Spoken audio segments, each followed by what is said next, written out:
Ayun na nga mga kwento, hindi nagpauli ang angas ng Pinas habang ang buong mundo ay nakatitig kanina sa weigh-in ni Naoya Inoue at ni Junto Nakatani kung saan kapwa nagpakita ng shredded at zero-fat physique ang dalawang Japanese champions.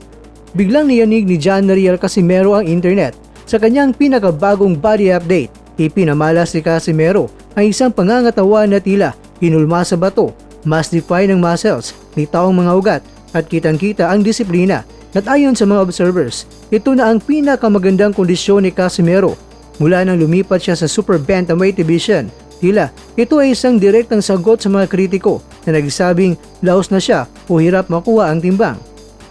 Well anyway mga kwento, bago ka tatalpak bukas sa bakbakan nina Naoya Inoue at Junto Nakatani, Eva, panoorin mo muna ang videong ito.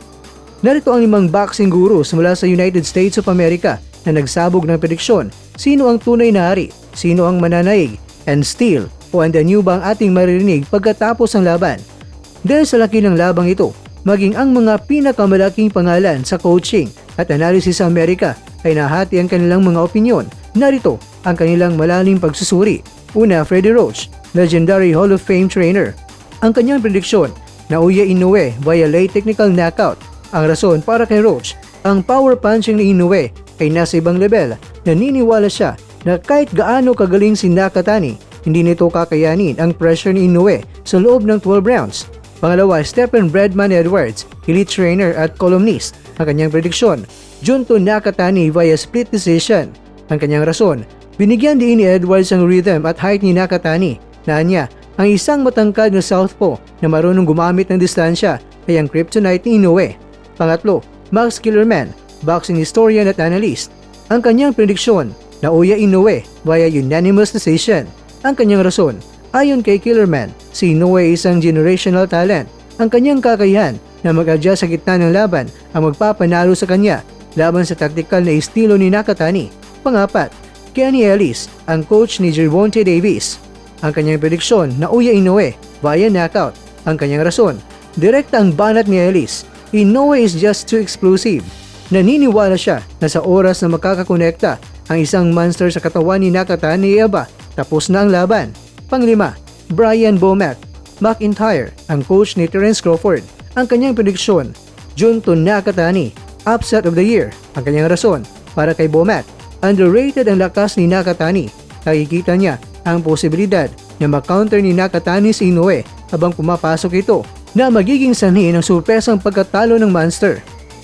Sa gitna ng mga prediksyon mga kwento, lumalabas ang mga teknikal na punto na dapat abangan ng mga fans. Una, ang reach ni Nakatani. Sa taas na halos 5'8", si Nakatani ay higante para sa kanyang dibisyon. Kung magagawa niyang panatilihin si Inoue sa dulo ng kanyang jab, mahihirapan ang monster na makalapit. Ang bodywork naman ni Inoue, kilala si Inoue sa pagwasak ng sikmura ng kalaban dahil mabang katawan ni Nakatani. Mas malaki ang target niya para sa mga body shots. Mga kwento, bago ka tumalpak, isipin mo na talagang gamble responsibly. Huwag padalos-dalos sa pagtalpak. Sana sa mga experts na nagbigay ng mga prediksyon ay naging guide ninyo kung sino ang pambato nyo. Bukas ang maririnig ba natin kaya ang unstill ba o di kaya ay and the new na.